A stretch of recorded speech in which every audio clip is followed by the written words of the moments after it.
agak goyang ke belakang. Gak apa-apa ya? Agak ke sini.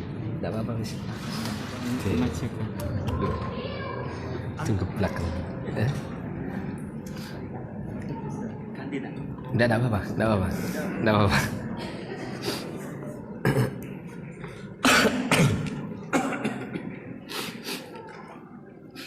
Bismillahirrahmanirrahim. Assalamualaikum warahmatullahi wabarakatuh.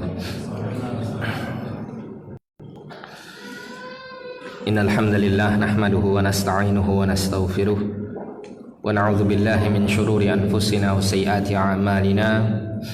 Man yahdihillahu fala mudilla lahu wa man yudlil fala hadiya lahu. Asyhadu an la ilaha illallah wahdahu la syarika lahu wa asyhadu anna Muhammadan 'abduhu wa rasuluh. Qala Allah Ta'ala fi kitabihil karim, ya ayyuhalladzina amanu taqullaha haqqa tuqatih wa la tamutunna illa wa antum muslimun. Ya ayyuhan nasu taqu rabbakum alladzi khalaqakum min nafsin wahidah wa khalaqa minha zawjaha wa batha minhuma rijalan katsiran wa nisaa'a wattaqullaha alladzi tasaaluna bihi wal arham innallaha kana 'alaikum raqiba. يا أيها الذين آمنوا اتقوا الله وقولوا قولا سديدا يصلح لكم أعمالكم ويغفر لكم ذنوبكم ومن يطع الله ورسوله فقد فاز فوزا عظيما. أما بعد فإن أصدق الحديث كتاب الله وخير الهدي هدي نبينا محمد صلى الله عليه وسلم وشر الأمور محدثاتها فإن كل محدثة بدعة وكل بدعة ضلالة wa kullu dhalalatin finnar. Ma'asyiral muslimin wal muslimat rahimani wa rahimakumullah. Alhamdulillah, pada kesempatan yang mulia ini kita dipertemukan kembali oleh Allah Subhanahu wa taala untuk kembali bersama-sama berusaha bertafaqquh fid din, berusaha memperdalam pengetahuan agama kita yang mulia. Kita berharap mudah-mudahan duduknya kita di rumah Allah ini Allah jadikan sebagai sarana kita untuk meraih ilmu yang bermanfaat, disertai dengan taufik dan hidayah darinya sehingga terwujud menjadi amal yang saleh. Dan kita berharap mudah-mudahan aktivitas tafaqquh fid din kita dalam kesempatan yang mulia ini dan juga pada kesempatan yang lainnya Allah jadikan sebagai amal kebaikan yang kelak Allah jadikan kita dimudahkan untuk masuk ke dalam jannahnya dan dijauhkan dari siksa nerakanya. Amin ya rabbal alamin. Kita kembali membaca kitab Ashru Qawaid fi Tazkiyatin Nafs yang disusun oleh Syekh Profesor Dr. Abdul Razak bin Abdul Muhsin Al-Badr hafizahullah taala. Pada pertemuan yang telah lalu kita telah membaca muqaddimah dan juga kaidah yang pertama, yaitu mengenai tauhid, bahwa tauhid itu adalah pondasi dalam kita membersihkan hati dan jiwa, karena tidak akan sampai pada jiwa yang bersih atau jiwa yang selamat atau hati yang bersih manakala seseorang itu tidak memiliki tauhid dalam dirinya, atau seseorang itu hatinya terkotori oleh kesyirikan.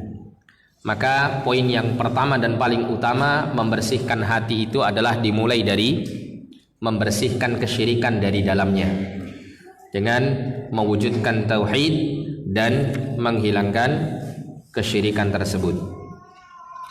Kemudian setelah itu kita masuk pada al-qaidatus tsaniyah, yaitu kaidah yang kedua.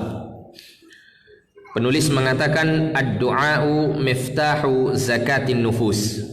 Berdoa adalah kunci daripada pembersihan jiwa. Setelah penulis mengatakan kaidah pertama adalah tauhid, yang kedua adalah berdoa. Dan mengapa Syekh menjelaskan kaidah kedua ini dengan menyebut doa sebagai perkara yang harus dilakukan setelah mentauhidkan Allah Subhanahu wa taala? Karena aktivitas doa ini adalah sebagai sebuah bukti ketauhidan kepada Allah Subhanahu wa taala. Bahkan doa ini adalah perkara yang sangat-sangat besar dalam membuktikan ketauhidan seorang hamba kepadanya.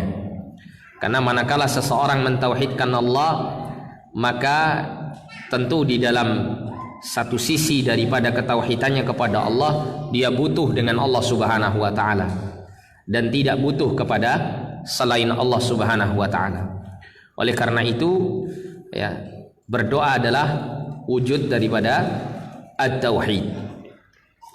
Bahkan disebutkan oleh Syekh di sini, qala Nabi sallallahu alaihi wasallam, beliau menukil sabda Nabi sallallahu alaihi wasallam, laisa syai'un akrama 'ala Allah ta'ala min ad-du'a. Akhrajahu Tirmidzi fil Jami' wa Ibnu Majah fi Sunanihi wa hasanahu Al-Albani fi Sahihil Jami'. Nabi sallallahu alaihi wasallam mengatakan tidak ada sesuatu pun yang lebih mulia di sisi Allah taala daripada berdoa. Ya, jadi doa ini termasuk ibadah yang paling mulia di sisi Allah. Mengapa doa itu termasuk ibadah yang paling mulia? Disebutkan oleh Syekh di sini, "Fad-du'a'u min afdhalil ibadat 'inda Allah Subhanahu wa ta'ala." Maka berdoa itu adalah termasuk daripada ibadah yang paling afdal, yang paling utama di sisi Allah Subhanahu wa ta'ala, li'anna fihi izharan lil 'ajzi wal iftiqar. Karena di dalam berdoa itu menampakkan kelemahan dan kefakiran seorang yang berdoa kepada Allah. Wa tadhallul wal inkisar, dan menunjukkan kehinaan serta kelemahan diri. Wal i'tiraf bi quwwatillahi azza wa jalla wa qudratihi, dan mengakui kekuatan Allah azza wa jalla dan kuasanya. Wa ghinahu wa ighnaihi, demikian pula mengakui kekayaan Allah Subhanahu wa taala dan kemampuan Allah untuk mencukupi makhluk-makhluknya. Wa kibriyaihi, demikian pula, ya, keagungan Allah Subhanahu wa taala.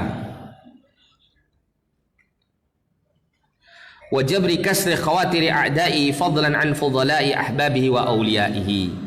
Ya, demikian pula Allah Subhanahu wa taala mampu, ya, menyambung atau menambal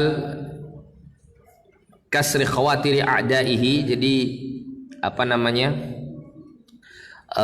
lintasan, ya, hati musuh-musuhnya, ya, patahnya lintasan hati musuh-musuhnya, ya, apalagi, ya, atau terutama kepada hamba-hamba Allah Subhanahu wa taala yang Allah taala cintai. Artinya, ya, musuh-musuh Allah saja terkadang Allah bisa mengabulkan apa yang dia minta, apalagi orang-orang yang Allah taala cintai, ya.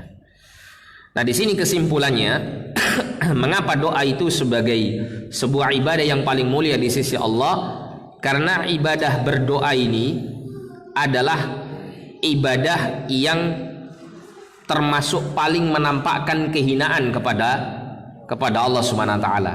Manakala seorang hamba berdoa, maka dia secara langsung atau tidak langsung menunjukkan kelemahan dia di hadapan Allah Subhanahu wa taala, dan secara langsung atau tidak langsung pula menyatakan bahwa Allah lah satu-satunya Tuhan yang maha kuasa atas dirinya, ya. Di satu sisi dia mengagungkan Allah Subhanahu wa taala, di sisi yang lain dia menghinakan dirinya di hadapan Allah Subhanahu wa taala, ya. Nah, setiap ibadah yang menampakkan kehinaan diri, bahkan menunjukkan sangat terhinanya seorang hamba di hadapan Allah, dan sangat besar, ya, menunjukkan keagungan Allah Subhanahu wa taala, maka ibadah yang seperti ini adalah ibadah yang paling mulia. Contohnya seperti di dalam Al-Qur'anul Karim, Allah Subhanahu wa taala berfirman, "Inna akramakum 'indallahi atqakum." Sesungguhnya orang yang paling mulia di sisi Allah di antara kalian adalah orang yang paling bertakwa di antara kalian. Dan kita tahu bahwa takwa itu adalah melaksanakan perintah-perintah Allah dan menjauhi larangan-larangannya. Orang yang paling bertakwa, yang paling baik dalam melaksanakan perintah dan paling baik dalam meninggalkan larangan, itu adalah hamba yang paling hina di hadapan Allah Subhanahu wa taala. Ya. Sebagaimana kalau kita misalnya, ya, katakanlah misalnya seorang tuan memiliki budak. Kalau budak ini setiap kali diperintah selalu melaksanakan perintah itu dengan baik, setiap kali dilarang dia senantiasa meninggalkan larangan itu dengan baik, maka budak ini adalah budak yang terbaik di sisi tuannya. Kenapa? Karena budak ini menunjukkan betul kehinaannya di hadapan sang tuan tersebut. Demikian pula takwa ini termasuk ibadah yang paling mulia di sisi Allah, ya. Orang yang paling bertakwa adalah orang yang paling mulia di sisi Allah, karena yang paling menampakkan kehinaan diri di hadapan Allah Subhanahu wa taala. Demikian pula berdoa.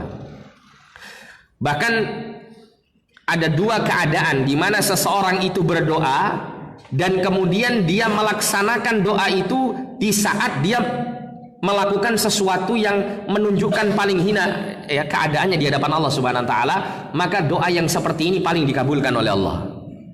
Contoh seperti ketika seorang hamba itu berdoa pada saat bersujud, meletakkan keningnya yang biasa dia dia istilahnya itu selalu berada di atas kepalanya, selalu berada di atas, itu diletakkan keningnya itu di tempat yang paling bawah pada saat bersujud ke hadapan Allah Subhanahu wa taala, sebagai bentuk penghinaan dirinya di hadapan Allah Subhanahu wa taala, menghinakan dirinya di hadapan Allah Subhanahu wa taala. Nabi mengatakan aqrabu ma yakunul abdu 'inda rabbih, ya, atau min rabbih, ya, wa huwa sajidun fa aktsirud du'a. Seorang hamba, ya, paling dekat dengan Tuhannya itu adalah manakala dia dalam keadaan bersujud. Fa'aktsirud du'a, maka perbanyaklah berdoa, kata Nabi sallallahu alaihi wasallam. Jadi keadaan seorang hamba berdoa, sudah menghinakan diri di hadapan Allah, berdoa itu, kemudian dalam keadaan pada posisi paling terhina, yaitu pada saat dia sujud di hadapan Allah Subhanahu wa taala, maka doanya dikabulkan oleh Allah. Doanya mustajab. Demikian pula pada saat seorang berdoa dengan mengangkat kedua telapak tangannya. Nabi SAW pernah mengatakan, Innallaha hayyun karim yastahi min abdi idza rafa'a yadayhi ilaihi an yaruddahuma sifra. Nabi SAW mengatakan, sesungguhnya Allah itu maha malu dan maha mulia lagi dermawan. Dan Allah Subhanahu wa taala itu malu kepada hamba-hambanya manakala dia mengangkat kedua tangannya kepada Allah Subhanahu wa taala dalam rangka berdoa kepadanya, kemudian dia, ya, mengembalikan kedua tangannya dalam keadaan kosong. Artinya apa? Orang yang berdoa dengan mengangkat kedua tangannya, peluang, ya, diijabahi doanya oleh Allah sangat besar. Dan kita tahu bahwa seseorang itu manakala dia berdoa memohon yang merupakan bentuk kehinaan dia di hadapan Allah, kemudian menambahkan dengan mengangkat kedua telapak tangannya sebagai bentuk, ya, gambaran kehinaan di atas kehinaan di hadapan Allah Subhanahu wa taala pada saat berdoa, maka ini menunjukkan bahwa ibadah ini adalah ibadah yang paling mulia di sisi Allah. Jadi semakin kita menghinakan diri di hadapan Allah, semakin mulia kita di sisi Allah Subhanahu wa taala. Nah, oleh karena itulah Nabi mengatakan bahwa tidak ada sesuatu pun yang lebih mulia di sisi Allah Subhanahu wa taala daripada berdoa. Kemudian Syekh melanjutkan, walahu atharun 'azimun fi fathi abwabil khair. Pada doa ini terdapat pengaruh yang sangat besar dalam membuka pintu-pintu kebaikan. Kama qala Syekhul Islam fi wasiyati li Abil Qasim Al-Maghribi, sebagaimana perkataan Syekhul Islam dalam wasiat beliau kepada salah seorang yang bernama Abul Qasim Al-Maghribi. Syekhul Islam mengatakan, ad-du'a'u miftahu kulli khair. Berdoa itu adalah kunci segala kebaikan. Ya, bagaimana tidak, ya?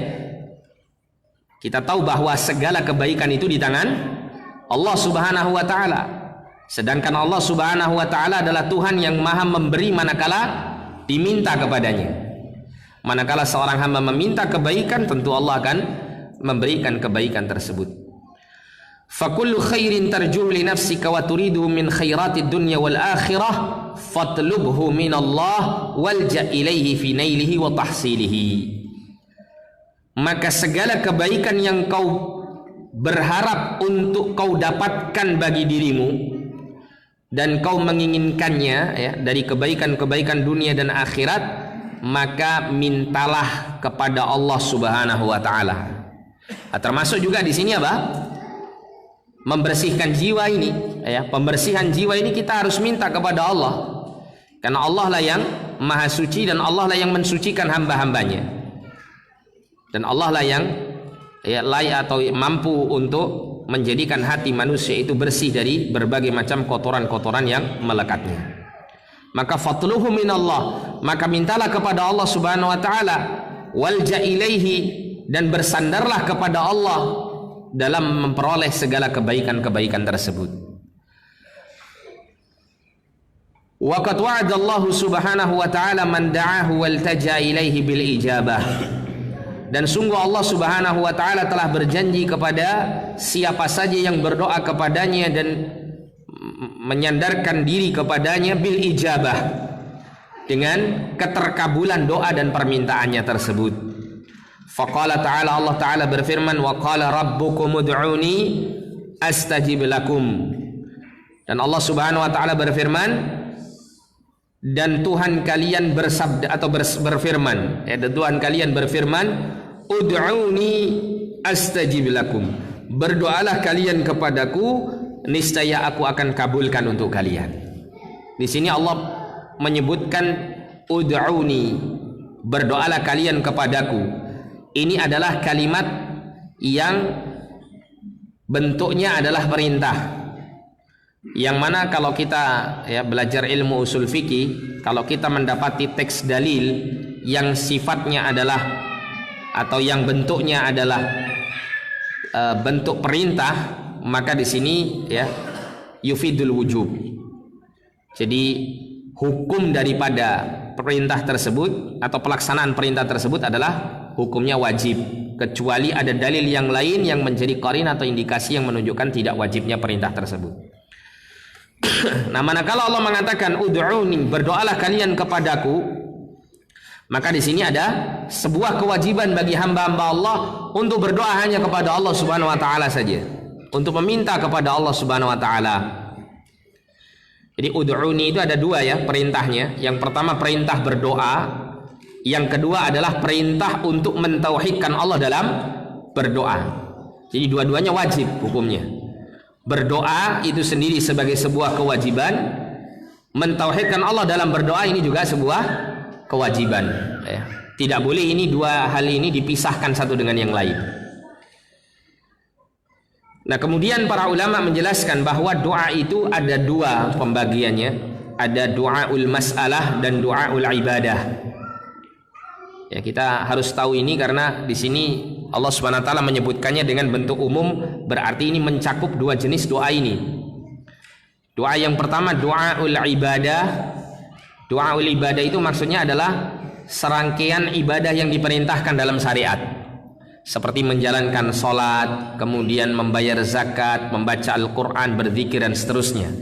Itu adalah termasuk doaul ibadah. Di situ ada yang wajib, ada yang sunnah tentunya. Kemudian doaul mas'alah, yaitu doa yang bersifat memohon kepada Allah Subhanahu wa taala untuk dipenuhi hajat dan kebutuhannya. Ini namanya doaul mas'alah. Dan ini seperti biasa kita panjatkan kepada Allah dengan kita menengadahkan dua tangan kita ya di atas langit kemudian berdoa, atau pada saat kita sujud berdoa dan seterusnya. Ini adalah doaul mas'alah. Nah, kemudian Allah mengatakan astajib lakum, niscaya aku akan kabulkan untuk kalian. Yang manakala seseorang berdoa kepada Allah, kemudian pasti akan dikabulkan oleh Allah. Oleh karena itu ada sebuah ungkapan yang sangat bagus yang dikatakan oleh Amirul Mukminin Umar bin Khattab radhiyallahu anhu. Beliau mengatakan, inni la ahmilu hammal ijabah, sesungguhnya saya itu tidak merasa khawatir ya dengan apa al-ijabah, dengan dikabulkannya doa saya atau tidak ya. Tidak merasa khawatir tentang itu. Walakin hammad doa, akan tetapi yang ingin betul saya peroleh itu adalah saya diberikan kemudahan oleh Allah Subhanahu wa taala untuk berdoa. Kenapa? Fa idza ulhimtud du'a fa innal ijabata ma'ahu. Karena manakala aku diilhami oleh Allah Subhanahu wa taala untuk berdoa, maka sesungguhnya al-ijabah ma'ahu, maka sesungguhnya ya keterkabulan doa itu pasti akan bersamanya. Jadi yang penting itu kita tidak perlu berpikir apakah doa saya dikabulkan atau tidak. Kenapa? Karena Allah pasti mengabulkan doa. Allah sudah perintahkan kita berdoa dan Allah janji siapapun yang berdoa kepadanya pasti dikabulkan oleh Allah Subhanahu wa taala. Nah, yang menjadi satu hal yang benar-benar harus kita harapkan di sini adalah bagaimana kita bisa mendapatkan kesempatan untuk berdoa kepada Allah Subhanahu wa taala. Ya. Terutama pada saat kita dalam keadaan longgar, Pak, dalam keadaan lapang. Kita ini dalam keadaan lapang, dalam keadaan longgar, dalam keadaan kaya, semua tercukupi, terkadang jarang berdoa. Tapi kalau dalam keadaan hutangnya banyak, sakit, miskin, ya kesulitan, ya, kemudian banyak masalah, nah itu paling banyak kita berdoa kepada Allah, kan begitu. Nah ini jangan seperti ini ya, tapi hendaklah kita selalu berdoa, ya selalu tampakkan kefakiran kita di hadapan Allah, baik dalam keadaan lapang maupun dalam keadaan sempit. Ya. Karena pada hakikatnya dalam keadaan lapang maupun sempit kita ini selalu butuh dengan Allah Subhanahu wa taala. Ya, selalu butuh dengan Allah Subhanahu wa taala. Okelah kalau misalnya Allah cukupi rezeki kita, tapi kita masih tentu membutuhkan Allah dari sisi yang lain. Mungkin bagaimana cara kita bisa mensyukuri nikmat-nikmat itu? Kita butuh pertolongan Allah di sini. Ya, bagaimana kita selalu mengingat Allah Subhanahu wa taala dalam keadaan senang, yang kebanyakan kesenangan itu melalaikan manusia. Ya, ni'matani maghbunun fihi ma katsirun minan nas, kata Nabi SAW. Ada dua kenikmatan yang paling banyak membuat manusia itu lalai. Ya. Yang pertama as-sihhatu wal faragh, yang kedua adalah al-faragh. Yang pertama sehat, yang kedua adalah waktu luang. Kita sering melalaikan Allah SWT di dua keadaan ini. Nah, tentunya kita butuh pertolongan Allah dalam hal ini. Nah, apalagi perkara yang berkaitan dengan pembersihan jiwa. Kita jangan kemudian ya menuntut diri kita, hari ini saya akan berusaha membersihkan jiwa saya, tanpa kemudian kita mengangkat kedua tangan kemudian memohon pertolongan kepada Allah. Tidak bisa. Kan Allah sendiri mengatakan dalam Al-Quran, iyyaka na'budu wa iyyaka nasta'in. Hanya kepadamu ya Allah kami beribadah, dan hanya kepadamu kami minta pertolongan. Kalau dalam tafsir Jalalain itu disebutkan ya, wa iyyaka nasta'in, dan hanya kepadamu kami minta pertolongan, ai fil ibadati wa fi ghairiha. Minta pertolongan kepada Allah itu dalam kaitannya dengan melaksanakan ibadah dan juga untuk yang selainnya. Jadi penulis itu mengatakan bahwa manakala kita ini beribadah kepada Allah, kita butuh pertolongan Allah. Tidak bisa kita kemudian melakukannya dengan mandiri atau dengan sendirinya. Nah, disinilah ya pentingnya kita memperbanyak berdoa, terutama untuk membersihkan jiwa kita. Kemudian wa'an Mutarrif bin Syikhir rahimahullahu ta'ala qala tadhakkartu majma'ul khair fa idza al khairu katsirun. Aku telah teringat dengan segala ya yang juma'ul khair itu satu hal yang mengumpulkan segala kebaikan. Sedangkan kebaikan itu banyak, kata beliau. As-saumu was-salatu, ya puasa, salat dan seterusnya itu adalah kebaikan-kebaikan. Wa idza huwa fi yadillahi azza wa jal, dan semua itu adalah berada di tangan Allah azza wa jal. Jadi kebaikan-kebaikan itu semuanya tidak bisa dilakukan kecuali dengan pertolongan Allah Subhanahu wa taala. Wa idza anta la taqdiru ala ma fi yadillahi azza wa jalla illa an tas'alahu fayu'tiyaka fa idza jima'ul khairi ad-du'a. Dan manakala ya engkau tidak sanggup untuk mendapatkan apa yang ada di tangan Allah azza wa jalla berupa kebaikan-kebaikan tadi, kau tidak sanggup untuk bisa melakukan puasa, kau tidak sanggup untuk bisa melakukan salat, melakukan sedekah, haji dan seterusnya, kau tidak bisa melakukan itu illa antas alahu, kecuali engkau memintanya kepada Allah Subhanahu wa taala, ya fayu'tiyaka, maka kemudian Allah akan memberikan apa yang kau minta itu. Maka kemudian beliau menyimpulkan fa idza jima'ul khairi ad-du'a. Kalau begitu ya, satu perkara yang mengumpulkan segala kebaikan itu ternyata ada pada ad-du'a, yaitu berdoa. Nah, ini kuncinya. Ya. Sering kita dapati ya, manakala seseorang itu melakukan usaha apapun, usaha dunia, usaha akhirat, terkadang mereka salah dalam menempatkan tawakal kepada Allah. Setiap kali saya tanya apa itu tawakal, mereka akan mengatakan ya, intinya itu tawakal diletakkan di belakang. Usaha dulu baru tawakal. Ini tidak benar seperti ini. Nggak ada konsep tawakal seperti ini. Ya. Konsep tawakal itu mulai dari start awal kita usaha, di tengah-tengah usaha sampai akhir usaha kita terus tawakal kepada Allah, terus berdoa mohon pertolongan kepada Allah Subhanahu wa taala. Dan ini diisyaratkan dalam sebuah kalimat yang dianjurkan kita untuk mengucapkannya manakala kita keluar dari rumah. Sebelum kita melakukan aktivitas, kita mengucapkan apa pada saat itu? Bismillahi tawakkaltu 'ala Allah. Dengan menyebut nama Allah aku bertawakal kepadanya. Nah, tawakal ini di awal. La haula wala quwata illa billah. Tidak ada daya dan kekuatan kecuali dengan pertolongan Allah Subhanahu wa taala. Ini konsep yang keliru manakala tawakal diletakkan di belakang. Usaha manusia seakan-akan lebih dikedepankan daripada minta pertolongan kepada Allah Subhanahu wa taala. Ini tidak tepat ya. Jadi usaha ini hanyalah sekedar apa? Ya sekedar usaha, sekedar sebuah sebab yang Allah taala perintahkan kita untuk mengerjakannya. Ya. Tapi yang memberikan pertolongan, yang memberikan jalan keluar, yang memberikan kemudahan, yang memberikan hasil akhir yang terbaik adalah Allah Subhanahu wa taala. Kalau seorang hamba mengetahui hakikat yang seperti ini, maka tentu dia tidak akan pernah putus dari yang namanya berdoa kepada Allah Subhanahu wa taala. Akan terus dia meminta kepada Allah Subhanahu wa taala.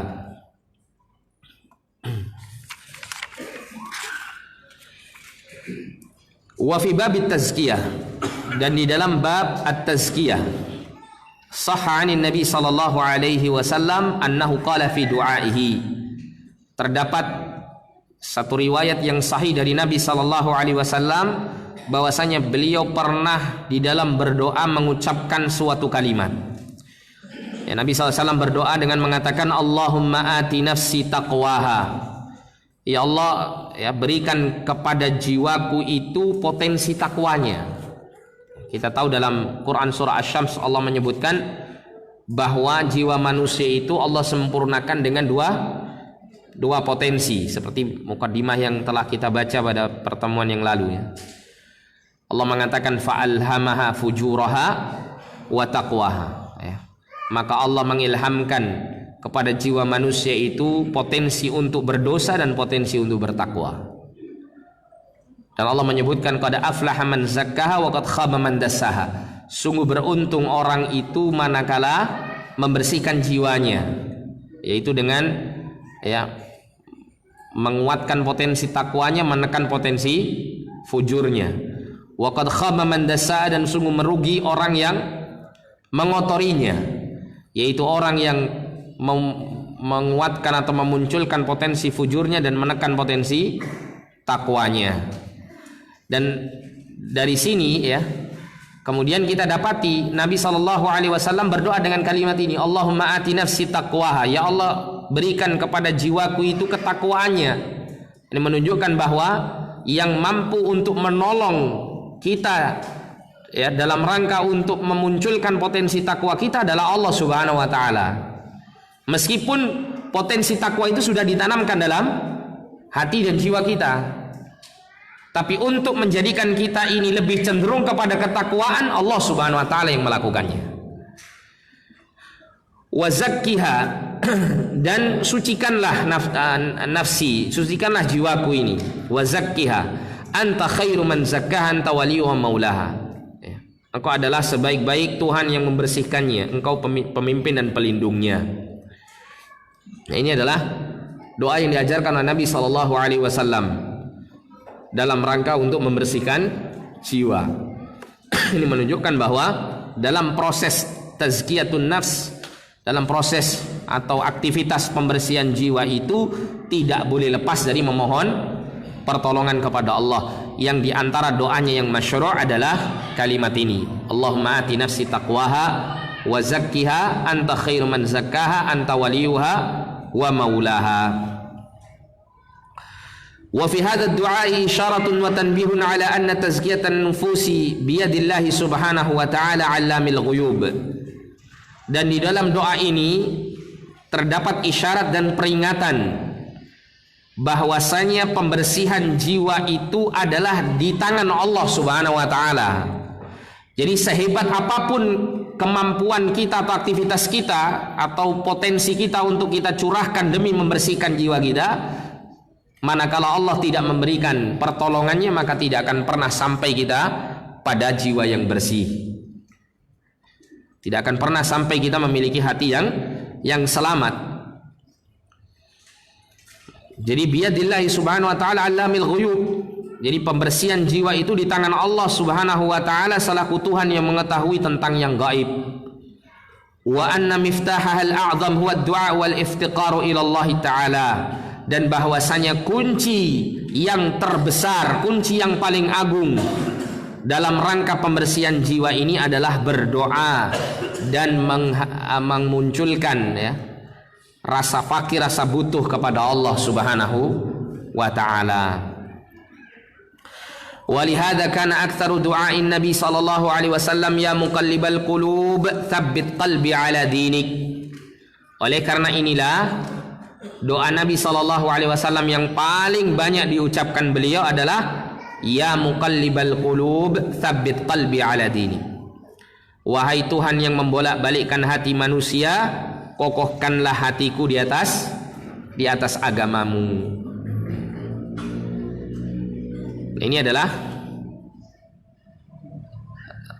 pentingnya berdoa dalam aktivitas tazkiyatun nafs. Oleh karena itu tepat Syekh Abdul Razak hafizahullah taala meletakkan bab berdoa ini setelah bab tauhid. Karena seseorang itu seharusnya dalam memulai tazkiyatun nafs dia berdoa.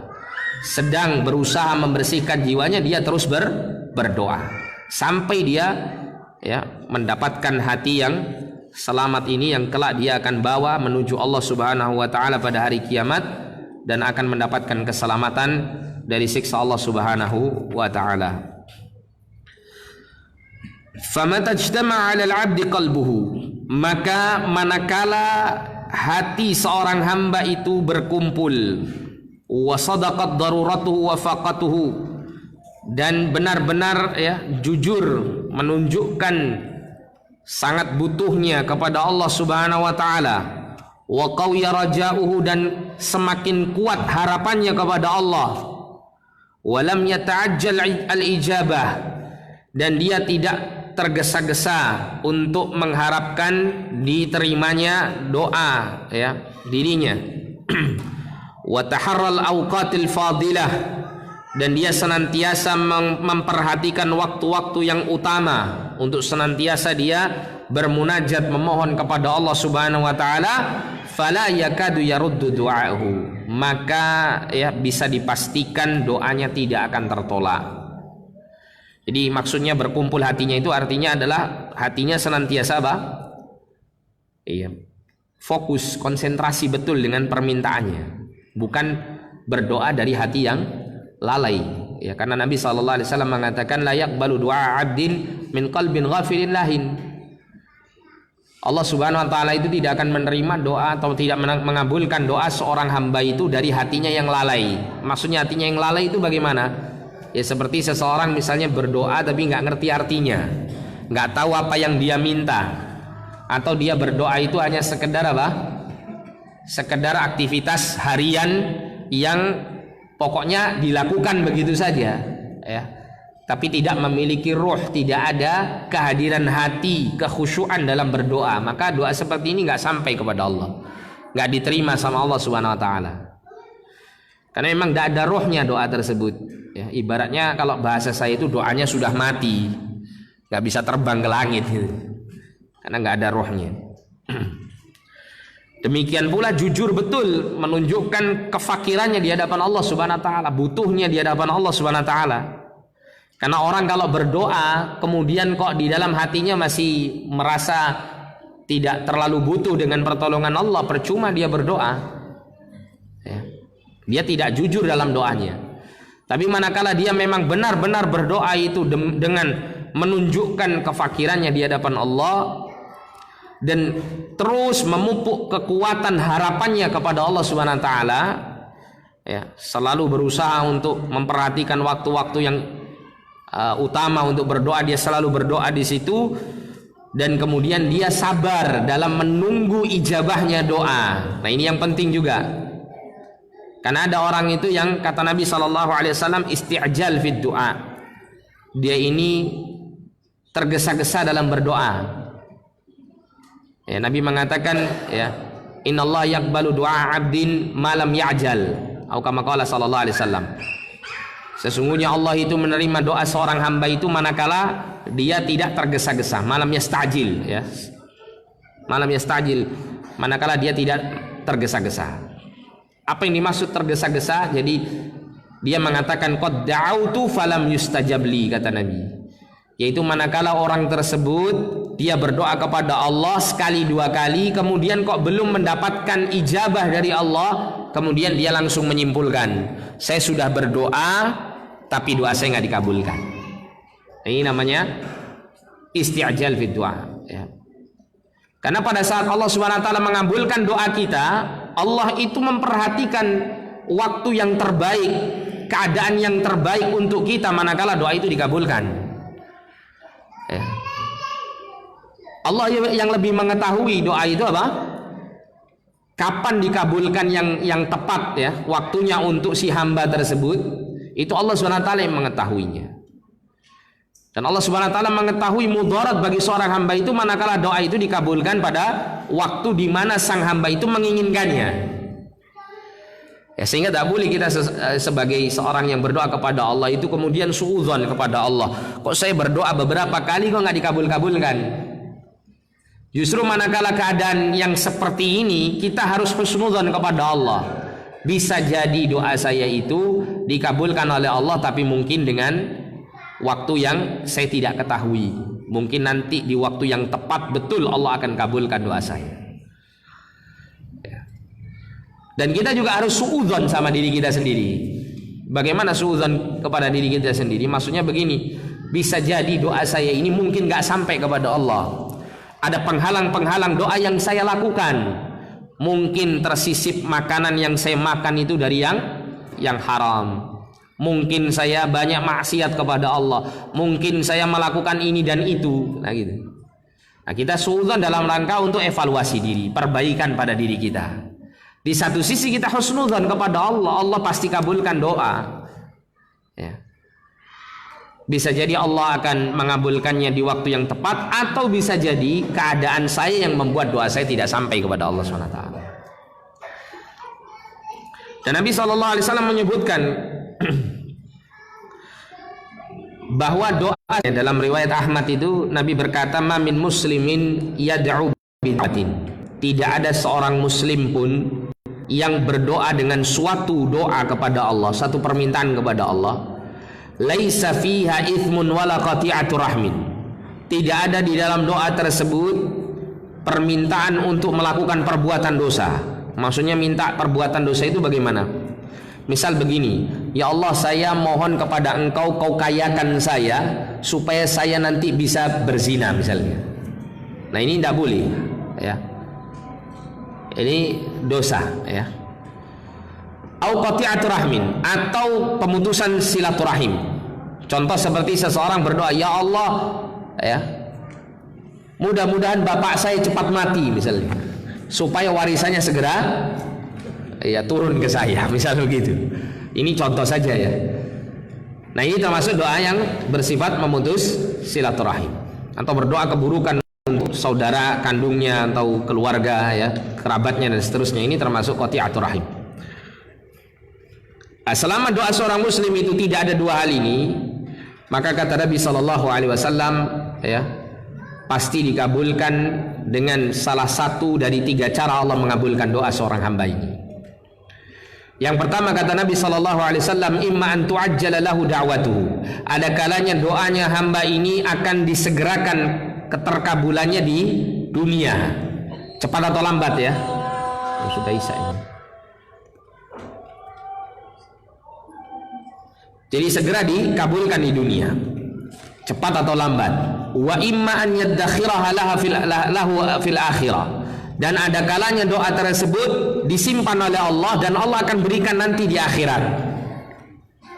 wa imma an yasrifa anha minasu'i mithlaha. Dan yang ketiga adalah Allah Subhanahu wa taala mengabulkan doa itu dengan cara sang hamba tersebut dipalingkan dari keburukan yang sebanding dengan permintaannya. Mungkin saja ada orang yang berdoa, ya Allah saya ya mudah-mudahan ya untuk proyek saya yang bulan depan itu mudah-mudahan gul misalnya, yang bernilai 1 miliar. Ternyata nggak gul. Itu jangan suudzon ya. Bisa jadi pada saat itu Allah Subhanahu wa taala menyelamatkan Anda dari satu ya mara bahaya yang mungkin nilai dari perbaikan dari mara bahaya tersebut itu mungkin sebanding dengan permintaan Anda yang senilai 1 miliar tadi. Ya, bisa jadi Anda pada saat naik mobil ya, Anda mungkin lewat di rel kereta yang nggak ada portalnya misalnya. Tiba-tiba ada kereta api ya sudah dekat. Allah SWT selamatkan Anda ya tiba-tiba bisa mempercepat mobil Anda padahal sudah sangat dekat, akhirnya tidak terjadi ya, tidak terjadi kecelakaan dan seterusnya, atau hal-hal yang serupa dengan itu. Mungkin rumah Anda seharusnya kebakaran, Anda mungkin lupa tidak ya mematikan kompor misalnya, Anda tinggal jauh kok terus kemudian Allah selamatkan rumah Anda tidak terbakar misalnya. Nah, ini semuanya adalah ya salah satu mungkin daripada keterkabulan doa yang Allah berikan. Karena Allah lebih mengetahui mana yang paling dibutuhkan hamba daripada sang hamba tersebut. Oleh karena itu kadang-kadang kalau kita minta sesuatu, terutama dunia ya, kita minta sesuatu dunia kok kemudian nggak dikabulkan, jangan kemudian suudzon sama Allah, berarti Allah ini tidak kabulkan doa saya. Ya, tapi Allah bisa jadi memilih sesuatu yang lebih baik. Ini Isa ya, adzan dulu ya, seperti biasa ya.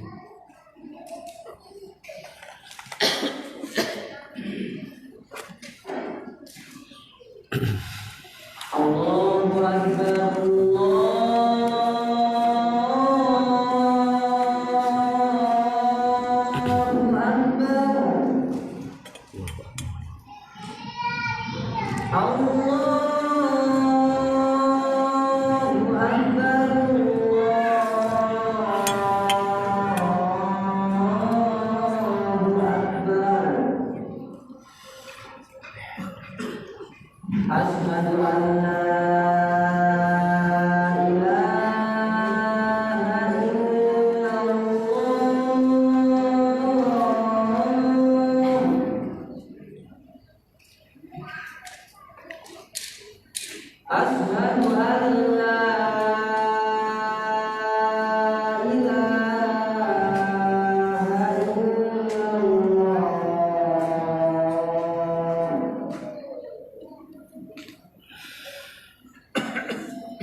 Kita lanjutkan sedikit ya.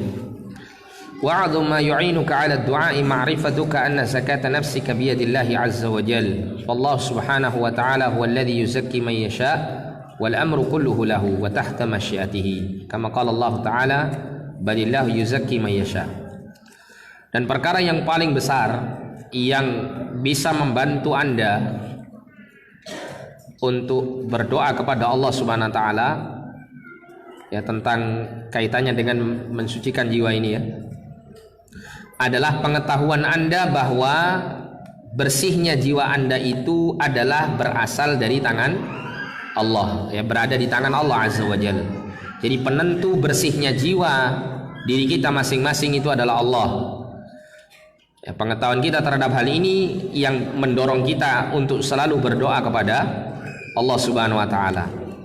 Allah Subhanahu wa taala huwa alladhi yuzakki man yasha. Maka Allah Subhanahu wa taala dialah Tuhan yang mensucikan jiwa siapapun yang Allah taala kehendaki. Wal amru kulluhu lahu. Dan urusan ini semuanya adalah terdapat pada diri Allah Subhanahu wa taala, wa tahta masyiatihi, dan di bawah kehendak Allah. Sebagaimana Allah taala berfirman, akan tetapi Allah lah yang mensucikan jiwa siapa saja yang Allah taala kehendaki. Wa qala ta'ala, dan Allah taala juga berfirman, walaula fadlullahi 'alaikum wa rahmatuhu. Dan seandainya kalau bukan karena karunia Allah atas kalian dan rahmatnya, mazaka minkum min ahadin abadan. Ya, tidak ada seorang pun yang bersih jiwanya selama-lamanya. Walakinnallaha yuzakki man yasha. Akan tetapi Allah lah yang membersihkan jiwa siapa saja yang Allah taala kehendaki. Jadi yang membuat seseorang itu berubah dari yang buruk menjadi yang baik ya, dari kefasikan kepada ketaatan, dari ya, kesyirikan menuju kepada ketauhidan, dari kebid'ahan menuju sunnah dan seterusnya. Ini semua adalah biadillah, di tangan Allah Subhanahu wa taala. Allah yang membolak-balikkan hati manusia itu sesuai dengan kehendaknya. Oleh karena itu kalau kita sadar betul hakikat ini, maka tentu kita yang berharap untuk digolongkan menjadi orang-orang yang memiliki hati yang selamat, tentu kita akan terus banyak meminta kepada Allah Subhanahu wa taala. Ya, terus berdoa kepada Allah Subhanahu wa taala. Yaqulu Ibnu Abbas radhiyallahu anhuma fi tafsir qaulihi ta'ala ma zaka minkum. Ibnu Abbas radhiyallahu anhuma berkata dalam menafsirkan firman Allah, niscaya salah seorang di antara kalian tidak akan ada yang bersih selama-lamanya. Maksudnya bersih di sini ya, atau kalimat ini kata Ibnu Abbas, mahtada ahadun minal khalaiqi li syai'in minal khairi yanfa'u bihi nafsahu wa lam yattaqi syai'an minasyarri yadfa'uhu an nafsihi.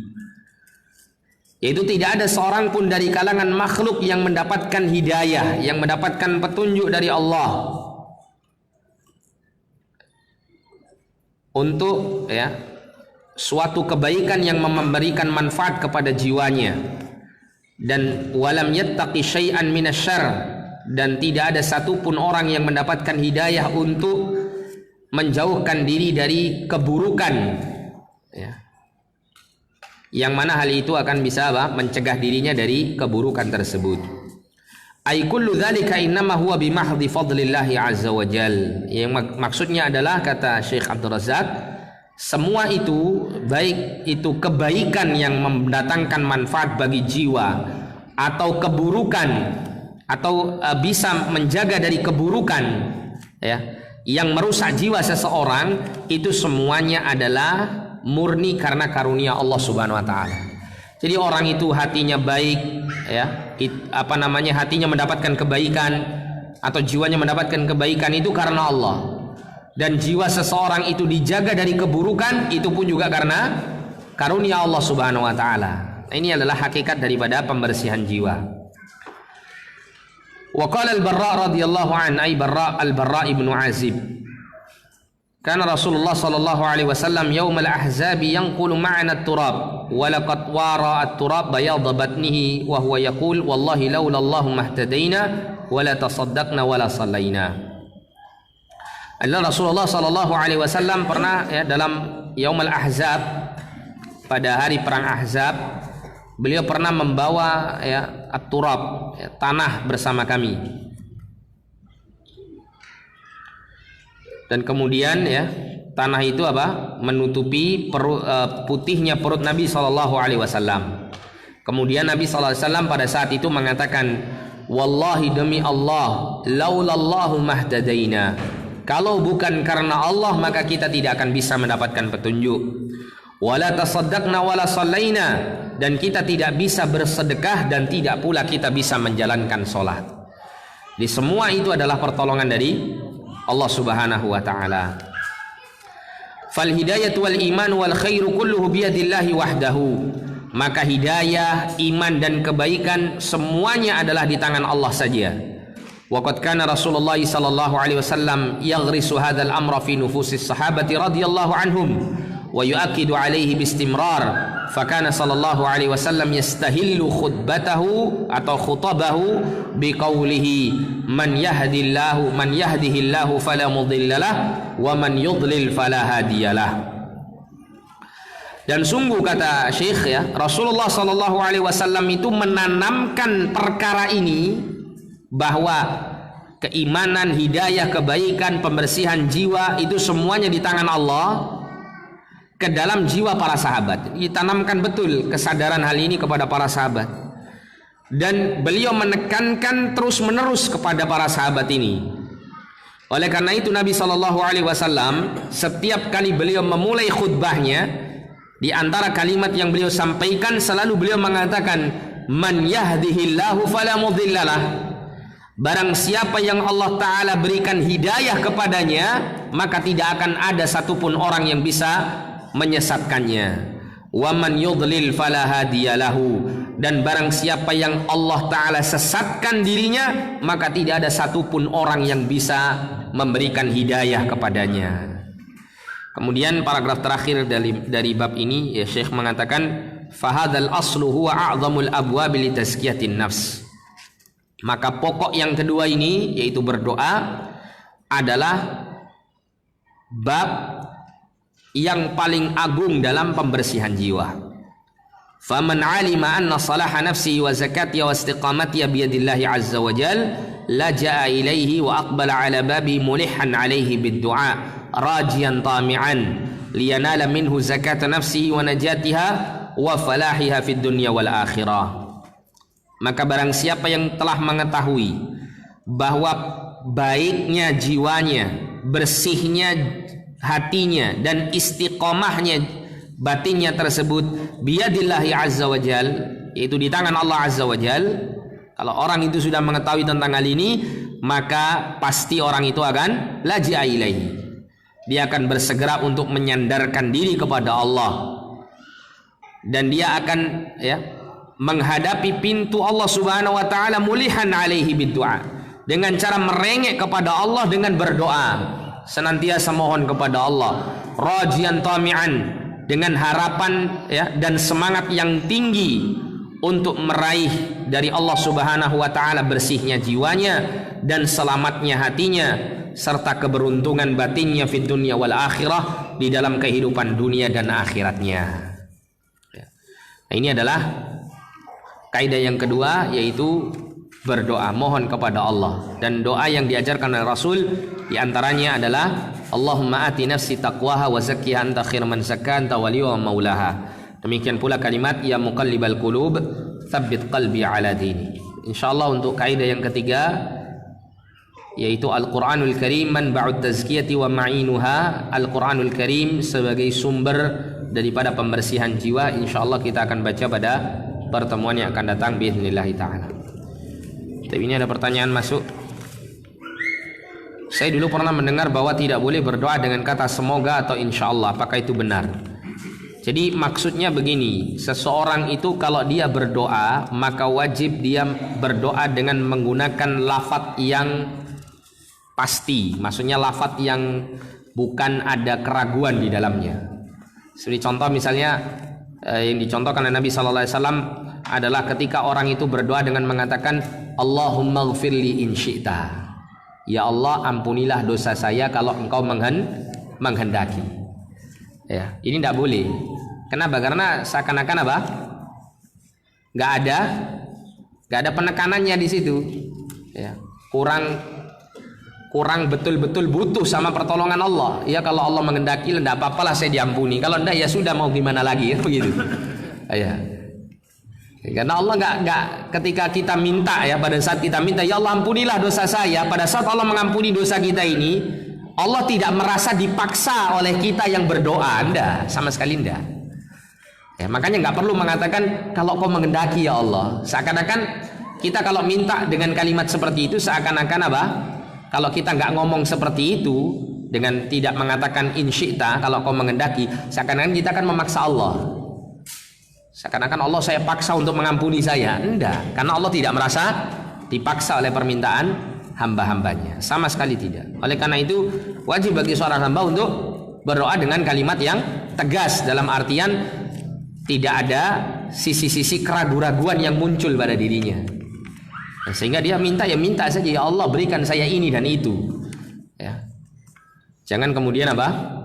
Seperti yang dicontohkan tadi. Wallahu a'lam bishawab.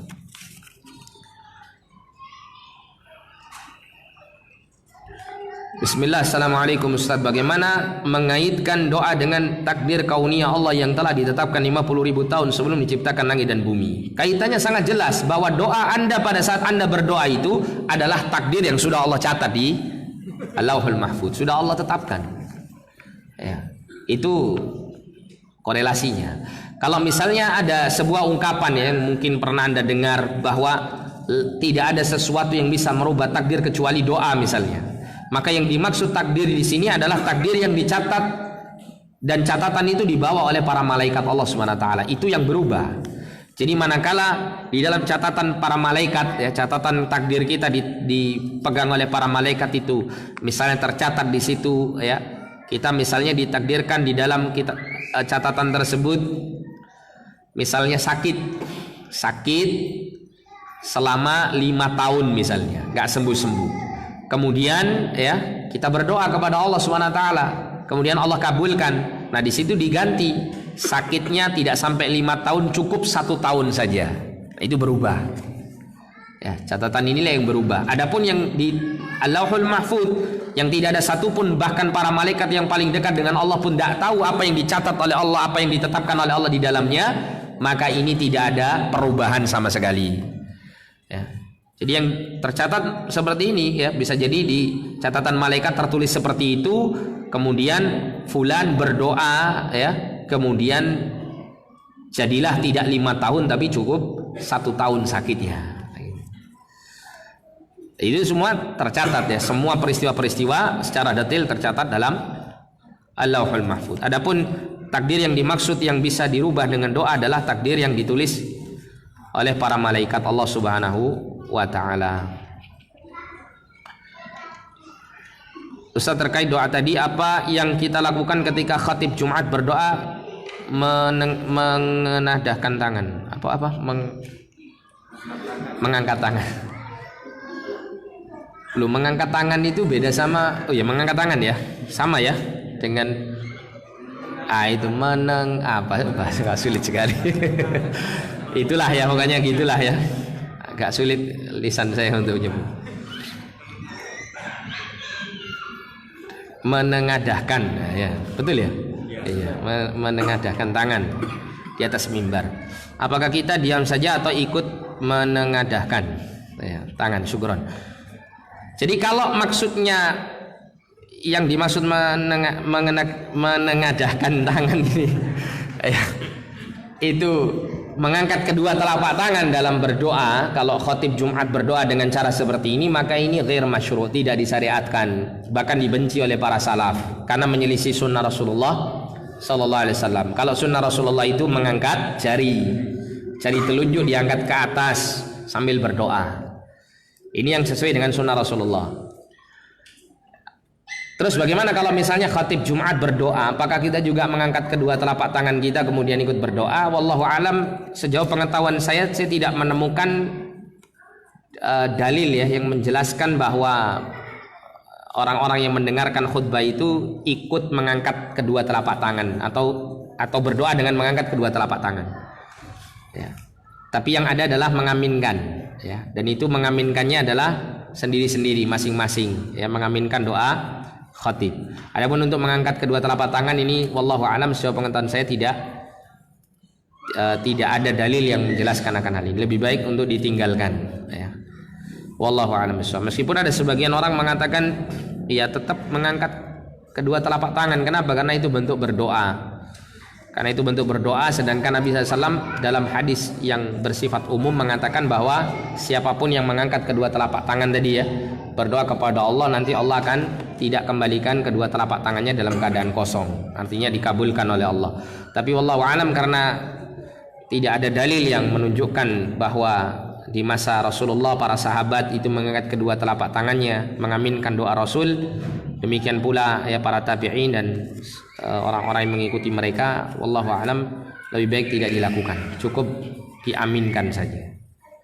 Wallahu a'lam bishawab. Ada pertanyaan lagi atau sudah cukup? Mana ini? Yang dekat apa yang jauh? Ayo Mas, dekat dulu ya.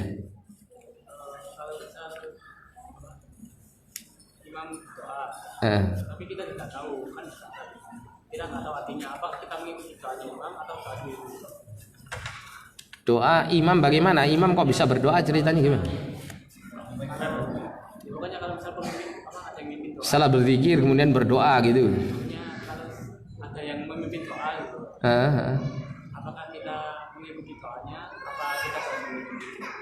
Kalau itu disyariatkan ya kita aminkan. Contoh misalnya ketika istisqa misalnya, ya ketika istisqa misalnya berdoanya dengan bahasa Arab ya kita aminkan, atau ketika kunut witir misalnya ya, kunut witir ya, kita misalnya salat witir berjamaah di bulan Ramadan, kemudian imam membaca doa di kunut tersebut ya kita aminkan, tidak perlu kita berdoa sendiri ya, karena kalau kita berdoa sendiri malah ini menyelisih sunnah Rasulullah Sallallahu Alaihi Wasallam, karena apa namanya, ketika di waktu-waktu yang disunahkan untuk mengaminkan doa imam, maka wajib untuk mengaminkannya tanpa berdoa dengan doa yang lain ya.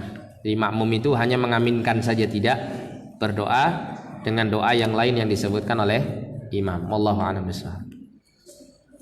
Iya, silakan.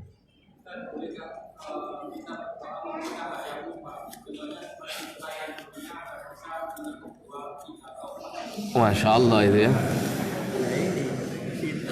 Iya. Boleh, tidak apa-apa. Tidak apa-apa.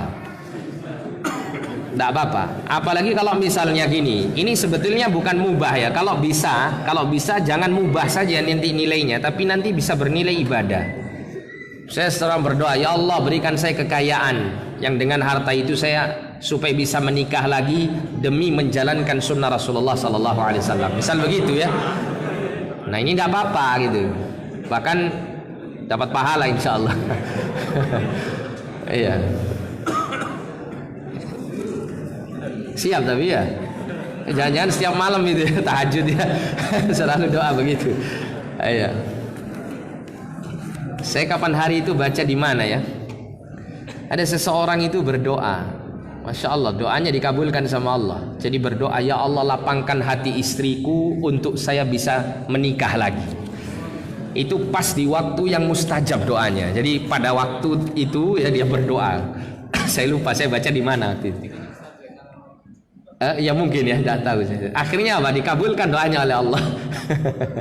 Dikasih kemudahan untuk nikah lagi. Ya mudah-mudahan yang bertanya bisa nikah lagi insya Allah ya. Oh satu belum. Jangan-jangan langsung 3. Iya. Tapi ada pertanyaan lagi? Tidak ada? Iya silakan Pak.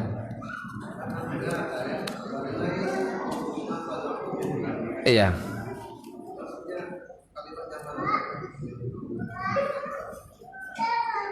kalimat yang mana untuk dipilih untuk berdoa gitu. Iya. Jadi Allah mengatakan walillahil asmaul husna fad'uuhu biha. Dan Allah itu memiliki nama-nama yang husna, nama-nama yang terbaik, maka berdoalah dengan menyebut nama-nama itu. Jadi para ulama menjelaskan ya bahwa semua nama Allah itu husna, ya apapun nama-nama Allah kita sebut sebagai wasilah ya tawassul kita untuk berdoa maka dibolehkan. Akan tetapi kalau mengikuti adabnya atau kesesuaian antara kita berdoa dengan menyebut nama Allah ini, maka sesuaikan dengan hajat dan kebutuhan kita. Misalnya kalau kita minta rezeki kepada Allah ya kita sebut nama Allah yang bersesuaian dengan rezeki ini, seperti ya Razzaq, ya Ghani gitu ya, ya Karim misalnya. Atau kalau misalnya kita berdoa mohon kepada Allah kasih sayangnya, rahmatnya, kita sebut ya Rahman, ya Rahim. Nah begitu.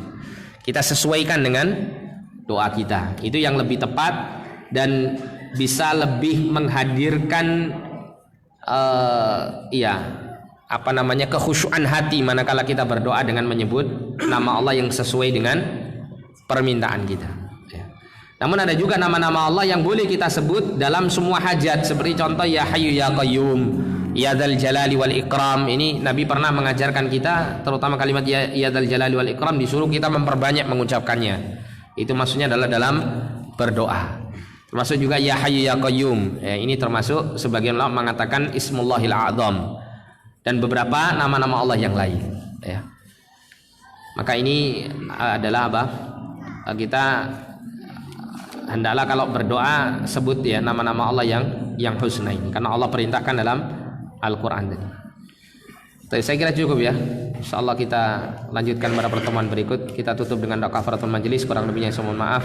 Subhanakallahumma wa bihamdika asyhadu an la ilaha illa anta astaghfiruka wa atubu ilaik. Sallallahu ala nabiyyina Muhammadin wa ala alihi wa sahbihi wasallam. Wa akhiru da'wana alhamdulillahi rabbil alamin wa la minkum. Assalamualaikum warahmatullahi wabarakatuh.